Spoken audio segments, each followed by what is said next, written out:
Hello there fam, and welcome back to my YouTube channel. Now today I'm doing it's more like I'm answering someone's question. Someone asked me in the comments in one of my previous videos to give a bit of a hint on things related to dual citizenship. So I'm just here to tell you whatever I was able to come up with. It took me a while, I'm really sorry, but I haven't been well health-wise, and I also had to do a bit of research and make sure that whatever I'm putting together is actually okay. If you're a returning subscriber, thank you so much for coming back, and for those that haven't yet subscribed, please do subscribe and hit the notification button as well so that you can get notifications whenever I upload.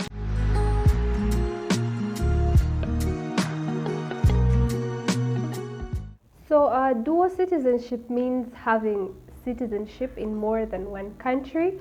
However, for the case of Uganda, you can only be a citizen of two countries and you cannot add a third country. And apparently if you add like a third country, then you'll have to probably denounce. You're actually disqualified as a Ugandan citizen unless you denounce that third citizenship you're trying to acquire. Now there are different ways that you can be a citizen of Uganda. The first way is obviously through birth. If you're born of Uganda and both your parents are Ugandan, and then you can also acquire citizenship through marriage. For example, if your partner is a Ugandan and you intend to exchange vows with them and probably move into the country, that automatically makes you a citizen, of course, after you've gone through the procedures that you are supposed to follow, because that's like a whole different story. Then you can also be a citizen of Uganda through adoption. Now adoption has two conditions, and that is, for example, if you're a child and you are below 5 years and you are found in Uganda and there's no knowledge on your parents, like they do not know who your parents are, but you're found in Uganda, then you definitely qualify for adoption. Then if you are 18 years and below and you are adopted by parents who are both Ugandan, then that qualifies you as well. So I'm going to take you through some of the requirements that will be needed when you're applying for this dual citizenship. And of course, in all this, I'm referring to Uganda because, that's what I know anyway. So the first thing is you need to provide evidence to show that that other country that you are currently a citizen of allows you to be a dual citizen. In other words, it allows you to be a citizen of another country. For example, you can do this by submitting like a copy of their laws permitting the dual citizenship. But apparently from the little research that I did, I heard that it's better to go to like an embassy, because you could actually download like a copy of the country's laws. But for example, if I'm currently in Uganda and let me say I'm a Kenyan citizen, but I'm trying to apply for dual citizenship here in Uganda, then I go to the Kenyan embassy in Uganda and get like an actual, maybe verified copy of the laws, and that's what you use to present. So I'm not sure about the price that is to be paid, but there's definitely some fee that comes in somewhere there, and you have to pay like a bit of a fee. I'm not sure how much, but yeah. So the best thing, go to the embassy of that country that you are currently a citizen of to get a verified and certified copy of the laws. Then another thing you have to get is it's called a letter of good conduct. But this letter, you can get it from Interpol or your local police. For example, in Uganda, you go to the police headquarters. I'm not sure where the headquarters are, but you go there, and if you're a foreigner, then you present your passport. Then what else are you supposed to present? Your national ID, if you have any actually, and then you're supposed to carry some passport photos. Now apparently there's also a fee supposed to be paid there. I'm not sure how much this is. If you do your research along the way, you'll find out these prices, but I feel like everything now needs money. So yeah. Now at Interpol, that's where your thumbprints are taken, and then apparently you're supposed to go there like so early, super early, because there's lines and all that, then you're supposed to dress decently. That should be like priority. And then yeah, everything happens there. Like you're supposed to make the payment at the bank, and that's where you get your payment slips from. Like after the whole visit, you're supposed to go back to the bank, get a payment slip, make your payment. Apparently it's around 70,000. I'm really not sure, but prices do change. And yeah, now there's another thing that you have to show. For example, if your parents or your grandparents has been living in Uganda for the past 10 years and maybe they were a citizen by registration, then you have to present evidence of that as well. Then you also need 2 recent passport size photos, of course with a white background, and they have to be colored as well. Those are like the formal type of passport photos needed. Proof of age, and for the age you have to be above 18 years of age. You can't apply for dual citizenship if you are below 18. Now that proof, you can show a birth certificate. You also need to provide proof of sanity. Proof of sanity means that you are mentally fine, like you're okay upstairs, and different hospitals or clinics vary, but just make sure whichever hospital you're going to, it's registered and it's licensed and everything. Yeah, so just go with the I'm not sure how much money, guys, I'm not sure how much money, but yeah, there's definitely a fee to be paid there. You have to also present evidence that you know English. You have to present evidence that you know English, or if you do not know English, maybe Kiswahili or any other local language that is spoken within Uganda. Now for this evidence, you could do like an exam. There are some assessment exams that people usually do online or at like centers for languages, and then whatever certificate you get from there, that is your proof. And another thing you need to do is to write a cover letter or present a cover letter. Now this cover letter is supposed to be addressed to the secretary of the National Citizenship and Immigration Board.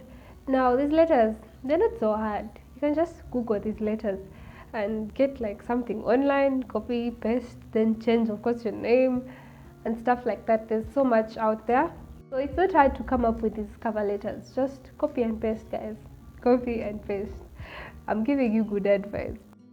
Yeah, and then the final thing is a fully completed dual citizenship application form. Now this takes us to the website. I'm going to put the website down below. Now this application form, you can get it online and then you can always print it, of course. So I'm just going to put everything, actually all the details below, and I'm going to take you through step by step on how to fill in these forms. So just give me a minute, let me put it up. Okay, so having gone to the website that I've put down below, it will of course bring the page. It will bring for you a page and the whole application stuff, and then you just click start. Now when you click start, it's going to bring for you a disclaimer. All these things have disclaimers, so just read through the disclaimer, chap chap, and then accept, of course, after reading through, and it will take us to the first step of the application. Okay, so for the first step, it will bring the application type. Now you do the type of application you're doing. For example, you choose if you're doing citizenship. Of course, we're doing citizenship, so for us we shall do citizenship. But then there are other things, like maybe if you're getting an entry permit or a student pass or a visa for travel and stuff like that, like a certificate, blah blah blah. So for us, of course, citizenship, and we click citizenship. Then it will take us to different categories of citizenship. Now under those categories, there's dual citizenship, registration, renunciation. So for our case, we're applying for dual citizenship, and we shall obviously go to dual citizenship. Now the subcategory is to tell if who you are, actually, basically. If you are non-Ugandan, then you choose non-Ugandan. If you are an indigenous Ugandan, now these are types of people who, indigenous tribes are like, those are tribes that were originally in Uganda. They were inhabiting Ugandan land, but then maybe in the past they were displaced and they found themselves like across the border or in another country, but they are initially Ugandans. So after all the filling in, then it presents for you the application forms to download. Now those are the forms I was telling you about before that you'll have to fill. These forms have so much data. For example, your name, things like your age, things like your parents' details. Of course, we shall need a recommendation letter here as well.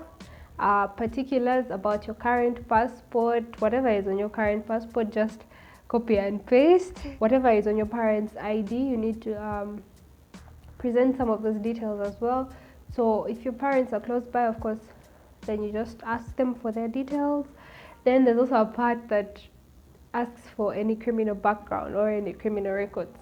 If you are a criminal, fill in whatever past records you have had. If you are not, then you show that you have no criminal record. And then you'll confirm that all the information presented above is valid. Sorry, all the information presented is valid. It brings for you a provision to attach any documents that you have to attach, things like your birth certificate that I had mentioned earlier, things like your proof of the knowledge of your language, the cover letter that you were supposed to write to the secretary of blah blah blah, all that evidence. You're supposed to present it now. If you're submitting it online, then you'll have to scan whatever documents and submit them online. So after all your data and information has been approved, that's when you can now make a payment. So you can make a payment if all your data hasn't been approved, because there may be some documents that maybe are false. Guys, don't falsify documents. They will get you. They will get you. So first make sure everything is approved and then you make a payment. Usually the payment, the amount of money is supposed to be like indicated. Last I checked, it was like around 200 USD. I'm not sure. After making the payment, you'll get like some sort of stamp at the bank. Now this stamp at the bank, it's what you take and you present to the Ministry of Internal Affairs. Ministry of Internal Affairs, I'm not sure about interviews, if they interview people who are applying for dual citizenship, I'm really not sure. Finally, you'll be issued your certificate of dual citizenship at the ministry. That's of course after you've gone through all those stages. So I just wanted to share this whole process with you, let you know what requirements you need, and I may not have given details about everything, but in case I didn't answer any questions, of course you can always ask me in the comment section down below and I will do my research. Thank you for being with me till the end of this video, and I really wish you success in your journey in getting dual citizenship, and yeah, see you, bye.